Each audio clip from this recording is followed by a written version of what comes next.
ডোমকুলে কোনো রকমভাবে কোনো নার্সিংহোমে মায়ের অপারেশন করানো সম্ভব নয়, সেটা ডাক্তারবাবু আজকে ফাইনাল বলে দিয়েছেন। তো যাই হোক, গতকালকে দেখেছো যে অ্যাডমিশন হয়েছিলাম না, যেহেতু রবিবার ছিল, কোনো ডক্টর ছিলেন না। তো আজকে হচ্ছে ফাইনালি সোমবার, তো সোমবার সকালবেলা, এখন বাজে হচ্ছে 7টা। বাই দ্য ওয়ে, মুর্শিদাবাদ জেলার ছোট্ট একটি গ্রাম থেকে আমার ছোট্ট একটি চ্যানেলে তোমাদের সবাইকে জানাই ওয়েলকাম। দূরে কাছে ছোট বড় যে যেখান থেকে দেখছো সবার সুস্থতা কামনা করে সবাইকে সাথে নিয়ে আজকে একটি ফ্রেশ ব্লগ শুরু করেছি। তো সকাল সকাল রান্নার জন্য ব্যস্ত হয়ে পড়েছি এইদিকে, যেহেতু মার অপারেশন হবে তো সবজি ভাত খেয়ে যেতে বলেছে। সকাল সকাল আমি রান্না বান্না চাপিয়ে দিয়েছি। আর এইদিকে সকালবেলা বাড়ির সামনে এসেছিল মাছ বিক্রি করতে, তো ওখান থেকে মাছ কিনে নিয়েছি। যেহেতু সোমবার আজকে, তো ছুটি রয়েছে ওর, মানে তোমাদের দাদা ভাইয়ের অফিস ছুটি রয়েছে, তো ও তো বাড়িতে দুপুরবেলা থাকবে, খাওয়া দাওয়া করবে।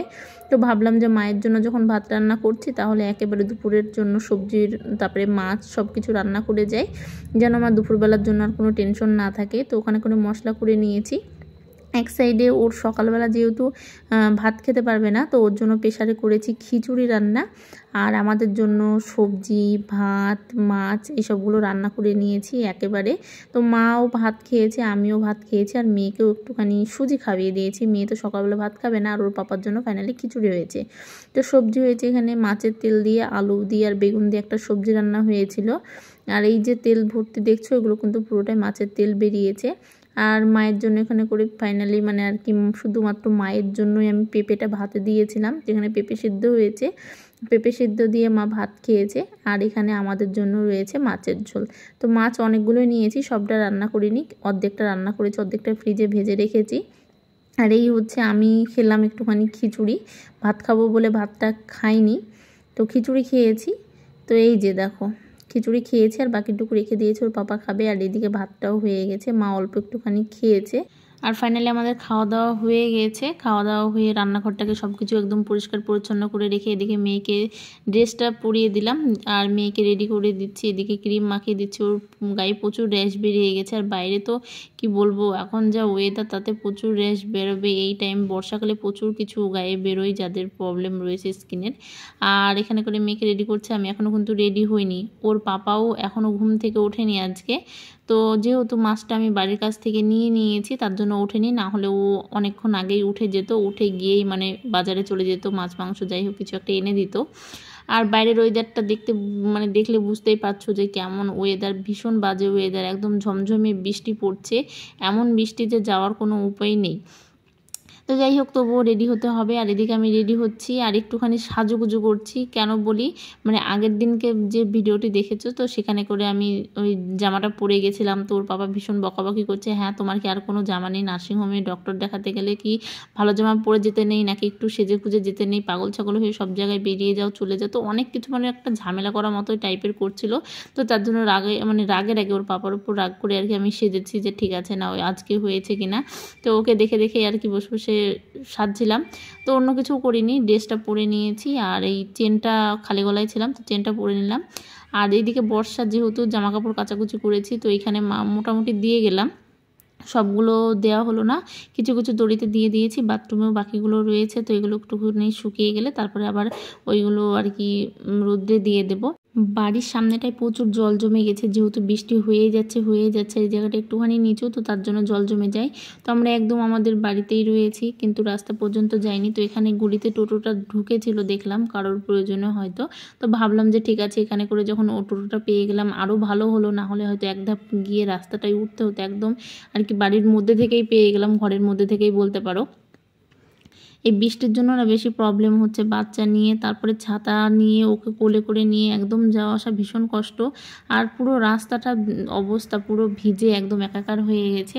আর এখন টাইম ওই তোমার 9টা মতো, 9টা সাড়ে 9টার মতো, কারণ আমাদেরকে 10টার মধ্যে পৌঁছে যেতে বলেছে। তো তার জন্য আমরা কিন্তু ওই বৃষ্টি মোড়ে বেরিয়ে গেলাম, না হলে একটু লেট হতো। আর এই যে এই গলির রাস্তাটা দেখাচ্ছি, এই রাস্তাটা দিয়েই কিন্তু আমরা যেখানে জমি কিনেছি সেখানে যেতে হয়, তো তাই একটু ভালো করে ক্যামেরা করে দেখাচ্ছিলাম। আর ফাইনালি কিন্তু আমরা চলে এসেছি এই যে নিউ দিয়া নার্সিংহোম।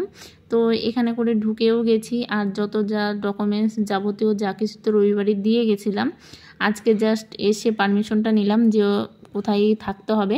তো বললো 4 তলা বিল্ডিংয়ে চলে যাও। তো ওখানে চলে এসেছি। আর আসার টাইমে মেয়ের জন্য একটুখানি ভাত নিয়ে এসেছিলাম, যেহেতু সকালবেলা ও সুজি খেয়েছিল, কোনো কিছু খায়নি বললাম। তো দুপুরবেলা করে থাকবো ভাবছি, যে ওর যেহেতু দুপুরবেলা ওর পাপার জন্য রান্নাবান্না করে রেখে এসেছি, তো এই ভাত আমি একটু খেয়ে নেব আর মেয়েকেও খাইয়ে দেবো। তো মেয়ে তো নার্সিংহোমের মধ্যে মানে মোবাইল ছাড়াও তো খেতে চাইছে না, বাড়িতে মোবাইলটা দিলে তবুও খায়, আর এখানে তো সেটাও খেতে চাইছে না।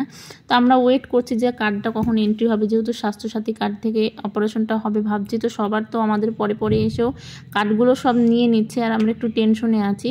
তো তবুও মেয়ে এই যে এখানে একটুখানি ভাবলাম যে এখানে আপডেট কোনো কিছু দিই। তো এই যে সবাই রয়েছে, আর পুরো বেডগুলো অনেকটাই প্রায় ফাঁকা হয়ে গেছে, মানে যাদের আগের দিনকে অপারেশন হয়েছিল তাদের ছুটি হয়ে গেছে, 3-4 জন মতো রয়েছে, কিন্তু রাত্রিবেলার মধ্যে সমস্ত কিছুটা একদম বেড ভর্তি হয়ে গেছিলো পেশেন্টে। তো যাই হোক, অনেক বেলা, এখন 4টে প্রায় বেজে গেছে। তো বসে থেকে ভাবলাম যে যাই স্নান দান করতে হবে। তো মেয়ে আর আমি ফাইনালি কিন্তু বাড়ি চলে আসছি টোটো ধরেই, আর এসে স্নান করে নিয়েছি আর মেয়েকেও স্নান করিয়ে নিয়েছি। তো এসে দেখি ওর পাপা খিচুড়ি খেয়েছে সকালবেলা, সেটা রয়েছে এখানে বাসন। তারপরে দুপুরবেলা ভাত খেয়েছে, সেই বাসনটা রয়ে গেছে, প্রেশার কুকারটা মাজলাম আর থালা বাসনগুলো মাজলাম।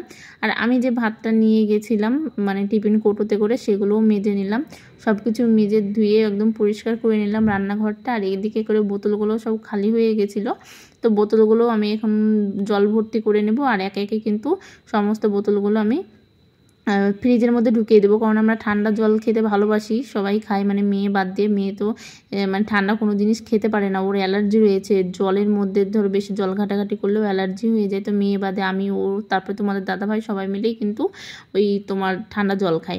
তো যাই হোক, সেগুলো করে নেওয়ার পর তারপরে ভাবলাম যে লেট করলে তো হবে না, মাকে যেহেতু একা রেখে এসেছি নার্সিংহোমে, হ্যাঁ পাশে একজনের নাম্বার নিয়ে এসেছি ঠিকই, তবে ভাবলাম যে তবুও একা রয়েছে, মায়ের কাছে কোনো ফোন নেই। তো তার জন্য আমি স্নান দান করি, কিন্তু ওই বাসন কুসন মেজে একটু পরিষ্কার করেই রান্নাঘরটাকে সঙ্গে সঙ্গে রুটি করতে লেগে গেছি, কারণ রাত্রিবেলা মামামের পাপাও রুটি খাবে, আর তার সঙ্গে সঙ্গে মায়ের জন্য তো আমি আবার এখন নার্সিংহোমে যাবো, গিয়ে নিয়ে আসবো। আসতে দাও। আজকে হচ্ছে মঙ্গলবার, আর এখন আমি বাড়িতে আছি। তোমাদের সঙ্গে গতকালকে আমি বিকেলবেলা যখন আসি তখন লাস্ট ভিডিও শেয়ার করেছি, ভেবেছিলাম তখনই শেষ করে দেবো ভিডিওটা, কিন্তু রাত্রিবেলা আবার বাড়ি এসে মানে সন্ধ্যাবেলাতে স্নান দান করে রুটি করেছিলাম, রুটি তরকারি করে নিয়ে গেছিলাম। নিয়ে গিয়ে তারপরে ডক্টরবাবু বলেছিলেন, যিনি সার্জেন, যে অজ্ঞানী ডাক্তারের সঙ্গে কথা বলতে হবে, তো সেটার জন্য অনেক রাত্রি হয়ে গেছিলো। তো আমি 10টার সময় বাড়ি চলে এসেছি। 10টার সময় বাড়ি আসার পরে তোমার ওই 11টা সাড়ে 11টা নাগাদ ডক্টরকে দেখানো হয়েছে।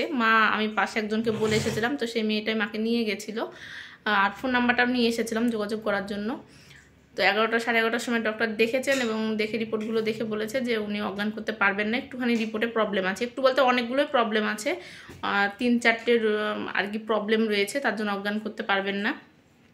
তো ওগুলো ঠিক করতে হবে আগে, ওগুলো নর্মালি আসলে তারপরে অপারেশনটা হবে। তো ফাইনালি অপারেশনটা হচ্ছে না, তো ভীষণ টেনশনেও আছি, কিছু ভালো লাগছে না। তো এখন সকালবেলা ওর পাপা অফিস বেরিয়ে গেল, সকালবেলা রুটি তরকারি করলাম, আর এই যে মেয়েকে ওখানে করে রেডি করে দিয়েছি, আর আমিও এখন রেডি হয়ে তারপরে আর কি যাব। তো ওখানে গিয়ে দেখি কি হচ্ছে না হচ্ছে, তার ভিডিওটা আমি বড় করব না, ওখানে যাই কথা বলি, তারপরে দেখি কি হয় না হয়। তো চলো, ফাইনালি তোমাদেরকে জানিয়ে দিলাম যে অপারেশন হচ্ছে না। চলো ভিডিওটা এখানেই শেষ করছি। সবাই ভালো থেকো, সুস্থ থেকো, আর নিজেদের খেয়াল রেখো।